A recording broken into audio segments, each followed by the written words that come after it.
Premium triplex villas at Bachupalli APR projects. But Venkateswara garu, మీరు చాలా sensitive, emotional అని చెప్పారు. పురంధేశ్వరి గారికి చాలా ఓర్పు, కోప్పడరు అని చెప్పారు. ఈ ఈ ఈ మూడు క్వాలిటీస్ ఉన్న వాళ్ళకి ఏంటంటే ఏదన్నా వచ్చినా కుటుంబంలో ఎవరైనా మనతో మాట్లాడకపోయినా, లేకపోతే కోప్పడ్డా, లేకపోతే దూరంగా ఉంచాలని ట్రై చేసినా కానీ తీసుకోలేము, తొందరగా డైజెస్ట్ అవ్వదు. అదే ఆలోచిస్తూ ఉంటాం, ఇద్దరు కూర్చున్నా కానీ మదన పడుతూ ఉంటాం లోపల తెలియకుండా. అలాంటిది కేవలం రాజకీయాలలో వచ్చిన చిన్న చిన్న పొరపత్యాల వల్ల మీరు ఒక ఇంటర్వ్యూలో చెప్పారు 30 సంవత్సరాలు బాబు గారితో మాట్లాడలేదని. ఆమె ఆర్కే గారి ఇంటర్వ్యూలో చెప్పారు భువనమ్మ గారితో ఆమె కూడా 30 సంవత్సరాలు మాట్లాడలేదు. ఇద్దరు తింటున్నప్పుడు, లేకపోతే ఇద్దరు కూర్చున్నప్పుడు, కుటుంబాల కలయిక కలిసినప్పుడు అందరం బాగుంటున్నాం, మేమిద్దరం బాగుంటలేదు, మా రెండు కుటుంబాలు బాగుంటలేదు అని బాధపడిన సందర్భాలు ఎన్ని ఉంటాయి? మేము ఇలా ఉన్నా కూడా మా పిల్లల్ని ఎప్పుడు కూడా మేము రిస్ట్రిక్ట్ చేయలే. మేము మాట్లాడుకున్నప్పుడు డే 1 నుంచి కూడా మా పిల్లలు పూనంతో మాట్లాడటానికి కానివ్వండి, లోకేష్ తోటి మాట్లాడటానికి కానివ్వండి, మేము ఎప్పుడు కూడా వద్దు అని కానీ ఇలా చెప్పలేదు. వాళ్ళు మాట్లాడుకోవటం అనేది మాకు తెలుసు, కానీ ఏం మాట్లాడుకున్నారు ఏమి అనేటటువంటి కూడా మాకు అవసరం లేదు. వాళ్ళని ఎప్పుడు రిస్ట్రిక్ట్ చేయలేదు. అంటే దీనిలో మెయిన్గా ఏముంటుందంటే అండి, ఒక అనుభవం ఉంటుంది, జీవితం పాఠాలు నేర్పుతూ ఉంటుంది. ఆ పాఠాలు నేర్పినప్పుడు అవి నేర్చుకుని దాన్ని అమలు చేయడానికి ఒక ప్రయత్నం జరిగితే ఎవ్రీథింగ్ స్మూత్ అవుతూ ఉంటుంది. మీరు చెప్పినటువంటి ఎమోషన్స్ ఇవి మన సహజవాద నేచర్ తోటి జరుగుతూ ఉంటుంది. కానీ అట్ ద సేమ్ టైం జీవితం పాఠం నేర్పుతూ ఉంటుంది.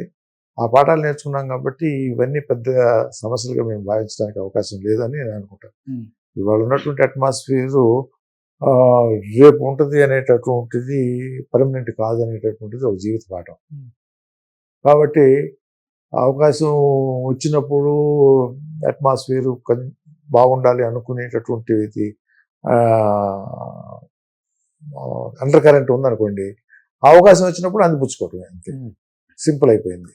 సో రియలైజేషన్ అనేది ఇప్పుడు వచ్చింది. మీకు అండర్ కరెంట్ ఉంటుంది, సందర్భం రావాలి, ఆ సమయం రావాలి, అప్పుడు అందిపుచ్చుకునేటటువంటి మనస్తత్వం ఉండాలి. ఓకే, అది లేట్ అవ్వచ్చు, ఇంకా దూరం కావచ్చు, ఇంకా దగ్గర కావచ్చు. ఇంకా దగ్గర అయింది కదా.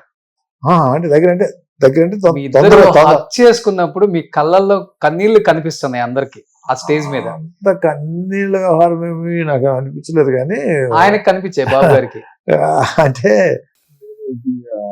సన్నివేశం నాకు చాలా మంది వెళ్తా ఉంటే నాకు నిన్న ఒంగోలులో మామూలుగా లేదు, పాత జనం మొత్తం వచ్చేసారు. సమావేశం వ్యాస పురస్కారాలు అని చెప్పి పెట్టి పిలిచారు. పిలిస్తే వచ్చినటువంటి జనం చూస్తే నాకు ఆశ్చర్యం. అందరూ అదే మాట, ఎక్కడికి వెళ్ళినా కూడా అదే చెప్తా ఉన్నారు. చూసినటువంటి సన్నివేశం అనేటటువంటి మాకు అందించింది.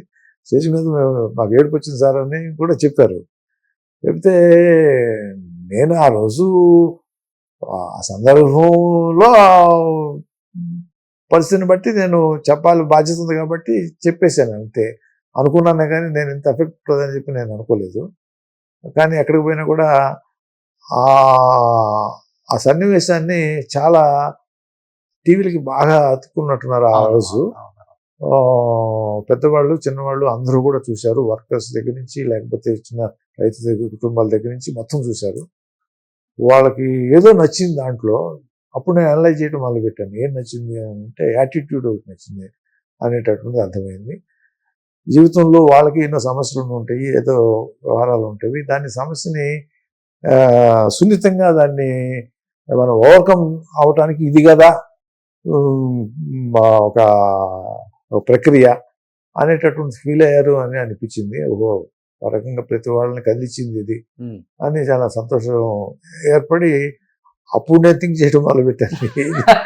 ఒక రకంగా చెప్పాలంటే మీరు ఎక్కడో ఆలోచిస్తున్నారు కానీ బాబు గారు ఇమీడియట్ గా మిమ్మల్ని పట్టుకొని లాగి అలా హగ్ చేసుకున్నారు.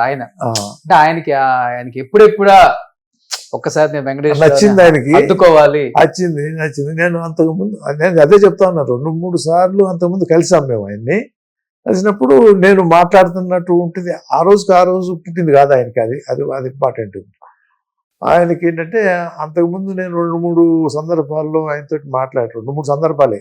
ఏది ఈ సంవత్సరంలో కలిసామన్న తర్వాత, ఇది మా తోడల్లుడి ఇంట్లో ఒక ఫంక్షన్లో కలిసాం మొదట. తర్వాత 2 సార్లు నా దగ్గరికి, నేను హాస్పిటల్లో ఉన్నప్పుడు ఒకసారి వచ్చాడు. నేను ఆయన జైల్లో వచ్చిన తర్వాత నేను ఒకసారి ఇంటికి వెళ్ళాను. మూడోసారి మన పుస్తకం ఆహ్వానానికి ఈ 3 సార్లే నేను కూర్చొని మాట్లాడింది. మాట్లాడుకోకపోయినా రాకపోకలు ఉంటాయి. ఈ 3 సార్లే మాట్లాడింది నేను. అంటే రాకపోకలు అంటే పెద్దగా రాకపోకలు అవసరం లేదు. ఇక ఏదో అదేమో వాళ్ళ ఇంట్లో ఫంక్షను, మా తోడలి ఇంట్లో. తర్వాత వచ్చింది నేను హాస్పిటల్లో ఉంటే ఆయన రెసిప్రొకేట్ చేశాడు. ఆ తర్వాత నేను ఆయన జైల్లో నుంచి వచ్చిన తర్వాత నేను ఇంటికి వెళ్ళాను. ఈ 3 సందర్భాలను కూడా గంట కూర్చోవటం అనేటటువంటి జరిగింది. ఆ జరిగినప్పుడు బాడీ లాంగ్వేజ్ ఒకటి ఉంటుంది. మనస్సు, మనం స్వచ్ఛతగా ఉన్నామా లేకపోతే మనం ఆర్టిఫిషియల్గా ఉన్నామా అనేటటువంటిది మనసు గ్రహిస్తూ ఉంటుంది. ఏదో కలిసాము, లేకపోతే టీవీకో లేకపోతే బయట ప్రపంచానికో చెప్పడానికో మాట్లాడుకున్నాము అనేటటువంటిది ఉంటుంది. ఇవన్నీ బేరీజ్ వేసుకుని ఫైనల్గా ఆ రోజు స్టేజ్ మీద నేను ఎక్స్ప్రెస్ చేసిన దానికి నేను మామూలుగా అనుకున్నానే, కానీ ఆయనకి అవన్నీ ఉండి ఉంటాయి లోపల. రీకలెక్ట్ చేసుకుంటాడు. చేసుకుని దాన్ని హీ వాంటెడ్ టు ఎక్స్ప్రెస్ అనుకుంటాను. అది జనాలకి ఎంత చక్కగా మెసేజ్ వెళ్ళింది అనేది నాకు తర్వాత అర్థమైంది నాకు. సో తోడలుగా పక్కన పెడితే వ్యక్తిగతంగా ఎలాంటి స్వభావం అయింది? అంటే ఒక లీడర్ గా అవన్నీ నేను ఒక మాటలో ఇప్పుడు ఆయన్ని స్కాన్ చేయడానికో లేకపోతే నేను చెప్పాల్సినట్టు అవసరం. ఆయనకుండే మంచి క్వాలిటీస్ ఆయనకుంటవి, ఆయనకుండేటటువంటి వీక్నెస్లు ఆయనకుంటవి, మాకుండేటటువంటి వీక్నెస్లు మాకుండే స్వభావాలు ఉంటవి.